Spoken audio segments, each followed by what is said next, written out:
ओम श्री गुरुवे नमः। ओम बृहस्पते नमः। प्रिय भक्तों, गुरुवार का दिन देवताओं के गुरु बृहस्पति भगवान को समर्पित माना गया है।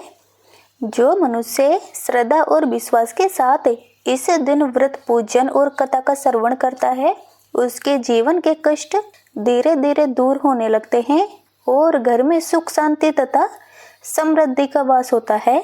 प्रिय श्रोताओं, आज बृहस्पतिवार के दिन सुनिए बृहस्पति देवता की संपूर्ण व्रत कथा और साथ में आरती। प्राचीन कथा के अनुसार भारतवर्ष में एक प्रतापी और दानी राजा राज्य करता था। वह रोजाना गरीबों और ब्राह्मणों और असहाय लोगों की सहायता किया करता था, किंतु ये बात उसकी रानी को बिल्कुल भी अच्छी नहीं लगती थी।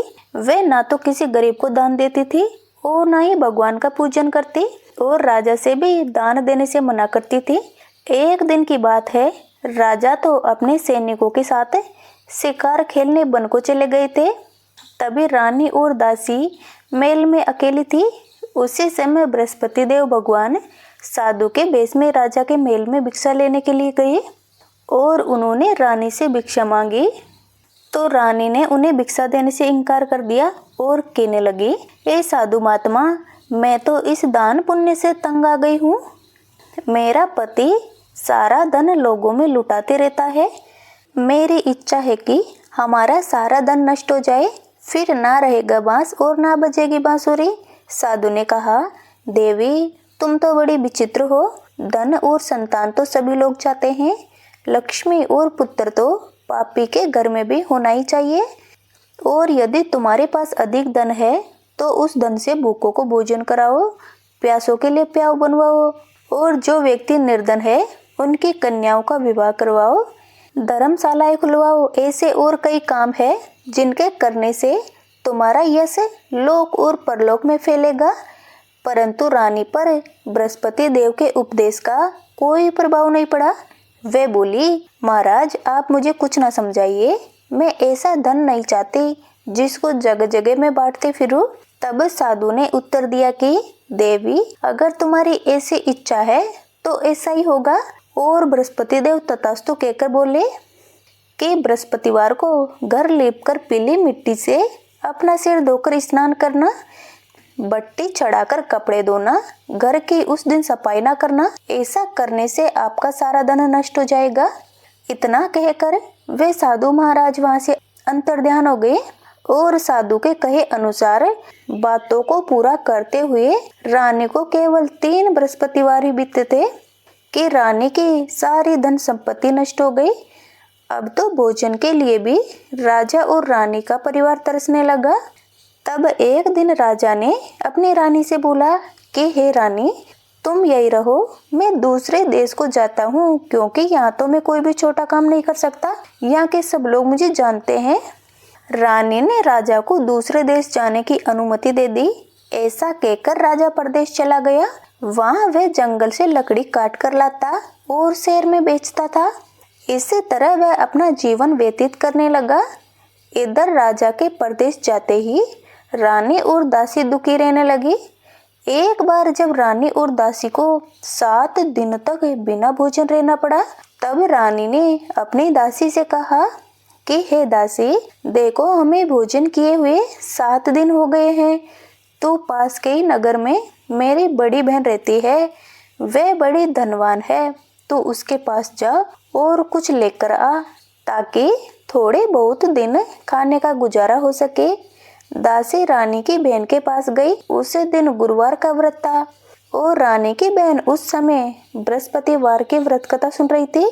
दासी ने रानी की बहन को अपनी रानी का संदेश दिया, लेकिन रानी की बहन ने उस समय दासी को कोई उत्तर नहीं दिया। जब दासी को रानी की बहन से कोई उत्तर न मिला, तब वह बहुत दुखी हुई और उसे क्रोध भी आया। फिर दासी ने वापस आकर रानी को सारी बात बता दी। ये सब सुनकर रानी ने अपने भाग्य को कोसा। उधर रानी की बहन की जब कथा पूरी हुई तो रानी की बहन ने सोचा कि आज मेरी बहन की दासी यहाँ आई थी, परंतु मैं उससे नहीं बोली, इससे वह बहुत दुखी हुई होगी।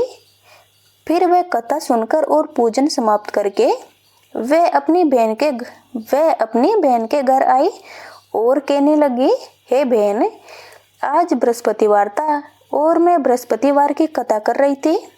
तुम्हारी दासी मेरे घर आई थी, परंतु जब तक कथा होती है तब तक ना ही बोलते हैं और ना ही उठते हैं, इसलिए मैं इससे नहीं बोली। फिर वे दासी से बोली, कहो दासी, तुम क्यों गई थी? रानी बोली, बहन, तुमसे क्या छुपाऊं, हमारे घर में खाने तक को अनाज नहीं था। ऐसा कहते कहते रानी रोने लग गई। उसने दासी समेत पिछले 7 दिनों से भूखे रहने की और राजा के दूसरे देश कमाने जाने की सारी बात अपनी बहन को बता दी। रानी की बहन बोली, देखो बहन, भगवान बृहस्पति सबकी मनोकामनाओं को पूर्ण करते हैं। अंदर जाकर देखो, शायद तुम्हारे घर में भी अनाज रखा हो। पहले तो रानी को विश्वास नहीं हुआ, पर बहन के आग्रह करने पर उसने अपनी दासी को अंदर भेजा तो उसे सचमुच अनाज से भरा एक घड़ा मिल गया। ये देखकर दासी को बड़ी हैरानी हुई। दासी रानी से कहने लगी, हे रानी, हमको जब भोजन नहीं मिलता तो हम व्रत ही तो करते हैं, इसलिए क्यों ना बृहस्पतिवार की व्रत और कथा की विधि पूछ ली जाए ताकि हम भी व्रत कर सके। तब रानी ने अपनी बहन से बृहस्पतिवार व्रत के बारे में पूछा। उसकी बहन ने बताया कि बृहस्पतिवार के व्रत में चने की दाल और मुनक्का से श्री विष्णु भगवान को केले की जड़ में पूजन करे तथा उसके नीचे दीपक जलाए और व्रत कथा सुने और पीला भोजन ही करे। इससे बृहस्पति देव प्रसन्न होते हैं। और फिर अपनी बहन को व्रत तथा पूजन विधि बताकर रानी की बहन अपने घर को लौट गई। उसके बाद 7 दिन के बाद जब गुरुवार आया तब रानी और दासी दोनों ने व्रत रखा और वे दोनों गुड़साल में जाकर चना और गुड़ लेकर आई। फिर उससे केले की जड़ तथा विष्णु भगवान का पूजन किया। अब दोनों सोचने लगी कि पीला भोजन कहाँ से आएगा। इस बात को लेकर दोनों बहुत दुखी थी, लेकिन उन दोनों ने व्रत किया था, इसलिए बृहस्पति देव उन दोनों से बहुत प्रसन्न थे। इसलिए वे एक साधारण व्यक्ति का रूप धारण करके उनके महल में आए और 2 थालों में सुंदर पीला भोजन दासी को देकर चले गए और बोले कि तुम और रानी ये भोजन कर लेना। भोजन पाकर दासी बहुत प्रसन्न हुई। फिर रानी के साथ मिलकर उन दोनों ने भोजन ग्रहण कर लिया। इसके बाद वे सभी गुरुवार को व्रत और पूजन करने लगे। बृहस्पति भगवान की कृपा से उनके पास फिर से धन संपत्ति आ गई, परंतु फिर से धन संपत्ति आने के बाद रानी फिर से पहले की तरह आलस्य करने लगी। ये देखकर दासी रानी से बोली, देखो रानी, तुम पहले भी इसी प्रकार आलस्य करती थी, तुम्हें धन के रखने में भी कष्ट होता है, इस कारण हमारा सभी धन नष्ट हो गया और अब जब भगवान बृहस्पति की कृपा से धन मिला है तो फिर तुम्हें आलस्य हो रहा है। रानी को समझाते हुए दासी ने कहा कि देखो रानी, बड़ी मुसीबतों के बाद हमने ये धन पाया है, इसलिए हमें दान पुण्य करना चाहिए, भूखे लोगों को भोजन कराना चाहिए और धन को शुभ कार्यों में खर्च करना चाहिए, जिससे तुम्हारे कुल का यश बढ़ेगा, तुम्हें स्वर्ग की प्राप्ति होगी और तुम्हारे पितृ प्रसन्न होंगे। दासी की बात मानकर रानी अपना धन शुभ कार्यों में खर्च करने लगी, जिससे पूरे नगर में उसका यश फैलने लगा। उधर एक दिन राजा दुखी होकर एक पेड़ के नीचे बैठ गया और वह अपनी दशा को याद करके व्याकुल होने लगा। उस दिन बृहस्पतिवार का दिन था। कुछ देर बाद राजा ने देखा कि निर्जन वन में एक साधु महात्मा प्रकट हुए। वे साधु वेश में स्वयं बृहस्पति देव भगवान थे। वे लकड़हारे के सामने आकर बोले, हे लकड़हारे, इस सुनसान जंगल में तो इतनी चिंता में क्यों बैठा है?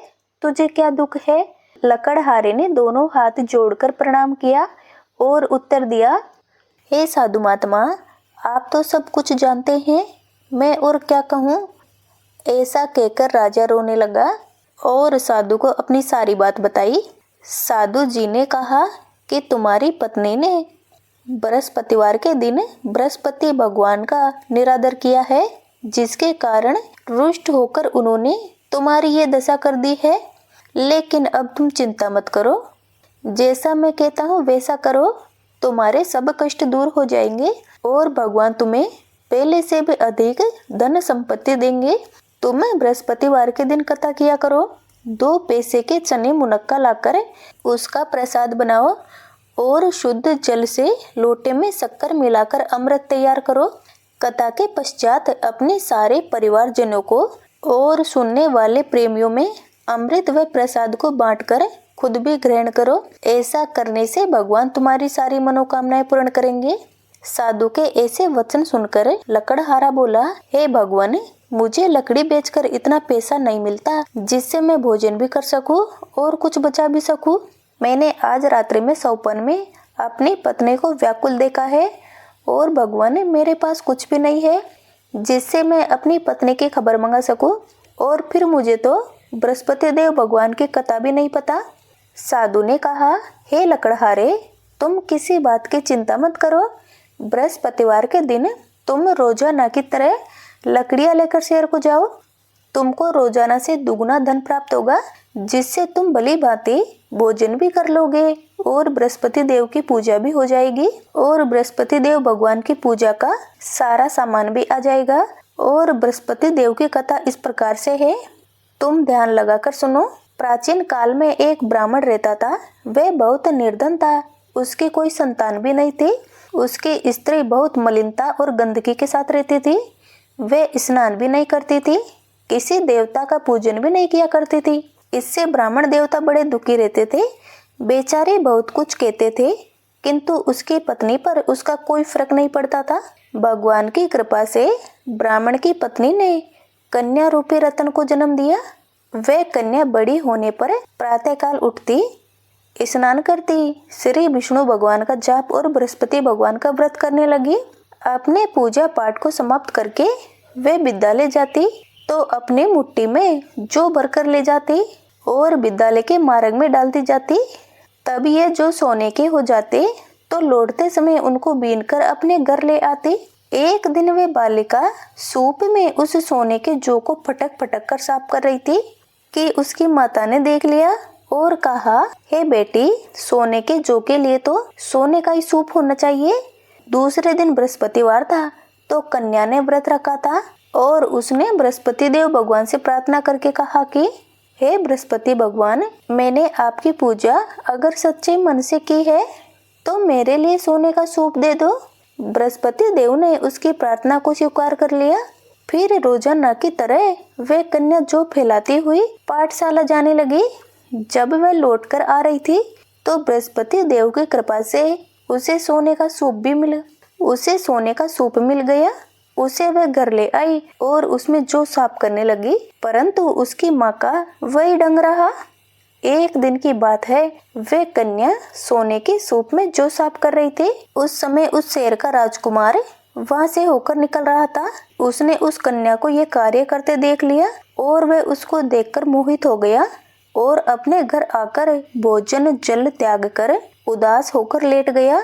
राजा को जब इस बात का पता लगा तो अपने सेनापति के साथ वे उसके पास गए और बोले, हे पुत्र, तुम्हें किस बात का कष्ट है? क्या किसी ने तुम्हारा अपमान किया है या फिर कोई और कारण है? सो मुझसे कहो, मैं वही कार्य करूँगा जिससे तुम्हें प्रसन्नता हो। अपने पिता की बात सुनकर राजकुमार बोला, हे पिताजी, मुझे आपकी कृपा से किसी बात का दुख भी नहीं है, किसी ने मेरा अपमान भी नहीं किया है, परंतु मैं उस लड़की से विवाह करना चाहता हूँ जो सोने के सूप में जौ साफ कर रही थी। ये सुनकर राजा आश्चर्य में पड़ गया और बोला, हे पुत्र, इस तरह की कन्या का पता तो तुम ही लगा हो, मैं तो उससे तुम्हारा विवाह जरूर करवा दूंगा। फिर राजकुमार ने उसी लड़की के घर का पता अपने पिता को बताया। पिता ने मंत्री को उस लड़की के घर भेजा और ब्राह्मण देवता को सभी हाल बताया। पिता ने मंत्री को उस लड़की के घर भेजा और मंत्रियों ने ब्राह्मण देवता को सभी हाल बताया। ब्राह्मण देवता राजकुमार के साथ अपनी कन्या का विवाह करने के लिए तैयार हो गए तथा पूरी विधि विधान के साथ ब्राह्मण की कन्या का विवाह राजकुमार से हो गया। कन्या के घर से जाते ही ब्राह्मण देवता के घर में पहले की तरह गरीबी का निवास हो गया। अब भोजन के लिए भी अन्न बड़ी मुश्किल से मिलता था। एक दिन दुखी होकर ब्राह्मण देवता अपनी पुत्री के पास गए। बेटी ने पिता को दुखी अवस्था में देखा तो अपनी माँ का हाल पूछा। तब ब्राह्मण ने सभी हाल उसे कह सुनाया। तब कन्या ने बहुत सारा धन देकर अपने पिता को विदा कर दिया। इस तरह ब्राह्मण का कुछ समय तक सुखपूर्वक गुजारा हो गया। कुछ दिनों के बाद फिर वही हाल हो गया। ब्राह्मण फिर से अपनी बेटी के यहाँ गया और उसे सारा हाल कहा तो उसकी बेटी बोली, हे पिताजी, आप माताजी को यहीं ले आइए, मैं उन्हें ऐसे विधि बता दूंगी जिससे उनकी गरीबी दूर हो जाएगी। वह ब्राह्मण देवता अपनी पत्नी को साथ लेकर पहुंचे तो कन्या ने अपनी माँ को समझाते हुए कहा, हे माँ, तुम प्रातःकाल उठकर स्नान आदि करके विष्णु भगवान का पूजन करो तो आपकी सारी दरिद्रता दूर हो जाएगी।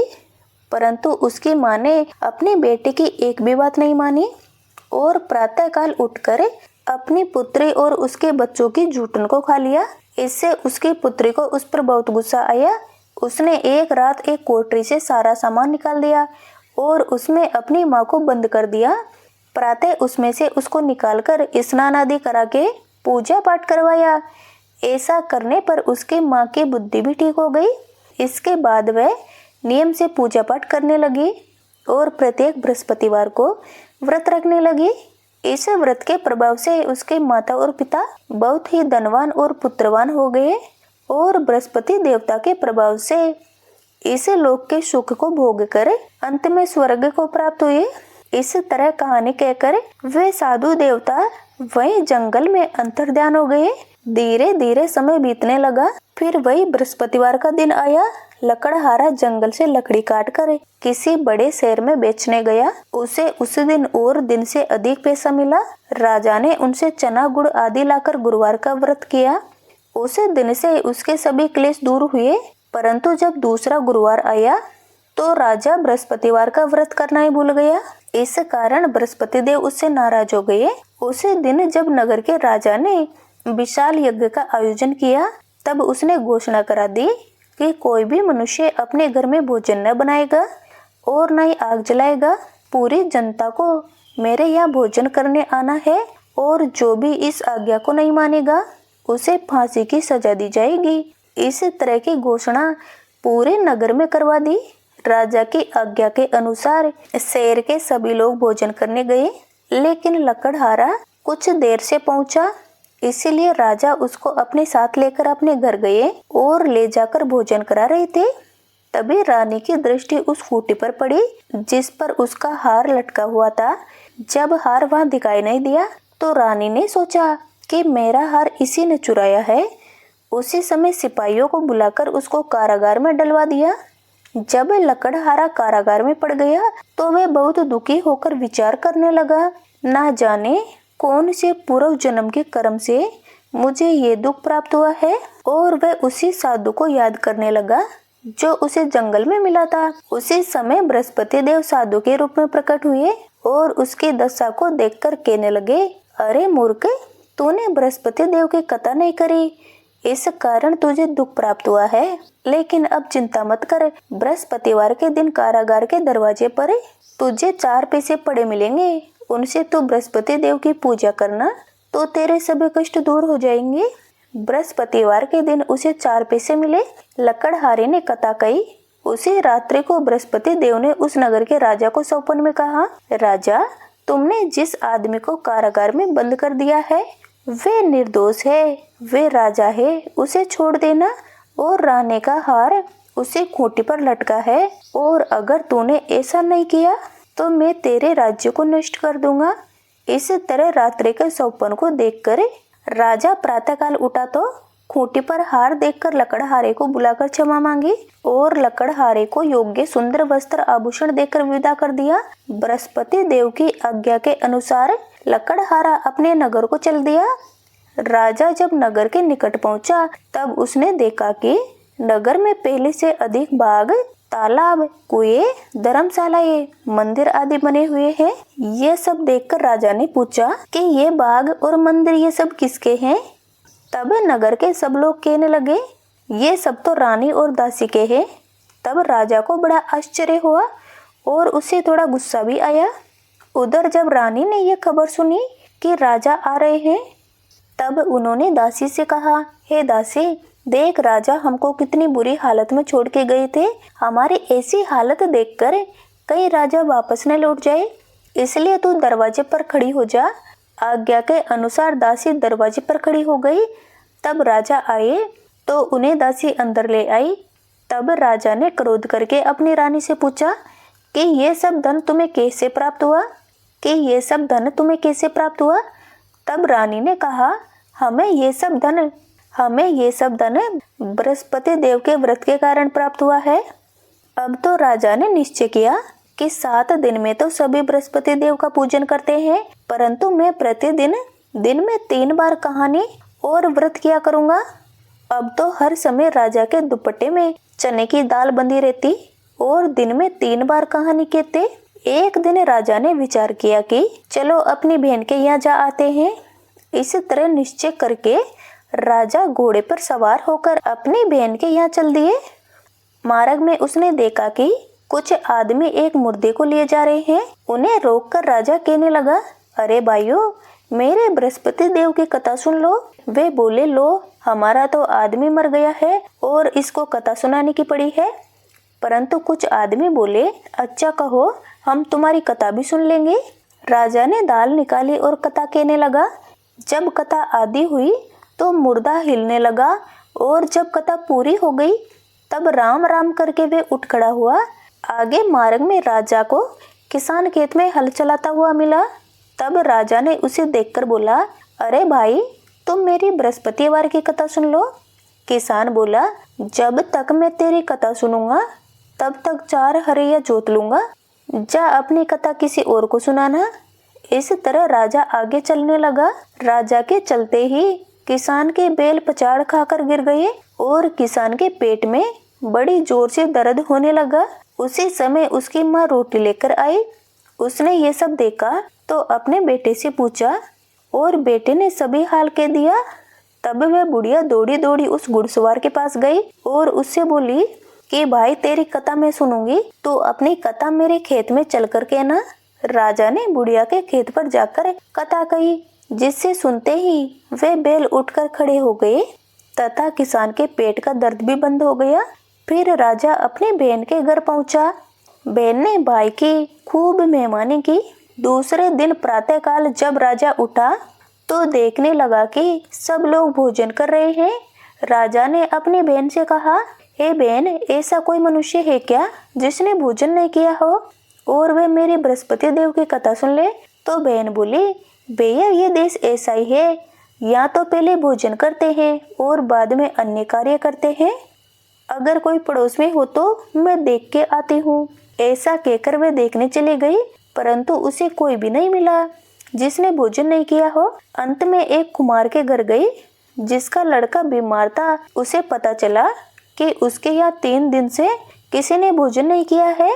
रानी ने अपने भाई की कथा सुनने के लिए कुमार से कहा तो वह तुरंत तैयार हो गया। राजा ने जाकर बृहस्पतिवार की कथा कही, जिसको सुनकर उसका लड़का ठीक हो गया। अब तो राजा की खूब प्रशंसा होने लगी। एक दिन राजा ने अपनी बहन से कहा, हे बहन, अब हम अपने घर चलते हैं, तुम भी तैयार हो जाओ। राजा की बहन ने अपनी सास से कहा। तब उसकी सास ने कहा, तू चली जा, लेकिन अपने लड़कों को मत ले जाना, क्योंकि तेरे भाई के अभी कोई संतान नहीं है। बहन ने अपने भाई से कहा, भैया, मैं तो चलूंगी, लेकिन मेरे बालक नहीं चलेंगे। तब राजा बोला, जब कोई बालक ही नहीं चलेगा तब तुम भी क्या करोगे? फिर बड़े दुखी मन से राजा अपने नगर को लौट आया। राजा ने अपनी रानी से घर आकर कहा कि हम निर्वंशी है, हमारा मुंह देखने का धर्म भी नहीं है और उसने भोजन भी नहीं किया। तब रानी बोली कि स्वामी, बृहस्पति देव ने हमें सब कुछ दिया है, वह हमें संतान भी अवश्य देंगे। उसी रात बृहस्पति देव ने राजा से सौपन में कहा, हे राजा, उठो, ऐसी सोच को त्याग दो, तेरी रानी गर्भ से है। राजा को ये बात सुनकर बड़ी खुशी हुई। फिर 9वें महीने रानी के गर्भ से एक सुंदर पुत्र पैदा हुआ। तब राजा रानी से बोला, रानी, स्त्री बिना भोजन के रह सकती है, पर बिना कहे नहीं रह सकती। जब मेरी बहन यहाँ आएगी तब तुम उससे कुछ भी मत कहना। रानी ने सुनकर हाँ कर दिया। उधर जब राजा की बहन ने यह शुभ समाचार सुना तो वह बड़ी खुश हुई और बधाई लेकर अपने भाई के यहाँ आई। तभी रानी ने कहा, घोड़ा चढ़कर तो नहीं आई, गधा चढ़कर आई है। राजा की बहन बोली, भाभी मैं इस प्रकार न कहती तो तुम्हें संतान कैसे मिलती। बृहस्पति देव ऐसे ही है, जैसे जिसके मन में कामनाएं होती है वे सभी को पूर्ण करते हैं। जो श्रद्धा पूर्वक बृहस्पतिवार का व्रत करता है एवं कथा सुनता है अथवा दूसरों को सुनाता है, बृहस्पति देव उसकी सभी मनोकामनाएं पूर्ण करते हैं। बृहस्पति देव उनकी सदैव रक्षा करते हैं। जो संसार में श्रद्धा से और सच्चे हृदय से बृहस्पति देव का पूजन करते हैं उनकी सभी मनोकामनाएं उसी प्रकार पूर्ण होती है जैसे राजा और रानी ने बृहस्पति देव की कथा का गुणगान किया। उनकी सभी इच्छाएं बृहस्पति देव ने पूर्ण की। हे बृहस्पति देवता, जैसे राजा और रानी को फल दिया वैसे ही सभी को देना। कथा कहते, सुनते और हुकार भरते सभी पर अपनी कृपा बनाए रखना। बोलिए बृहस्पति देव भगवान की जय, विष्णु भगवान की जय। अब सुनिए बृहस्पति देवता की आरती। ओम जय बृहस्पति देवा, स्वामी जय बृहस्पति देवा, छिन्न छिन्न भोग लगाऊं कदली फल मेवा।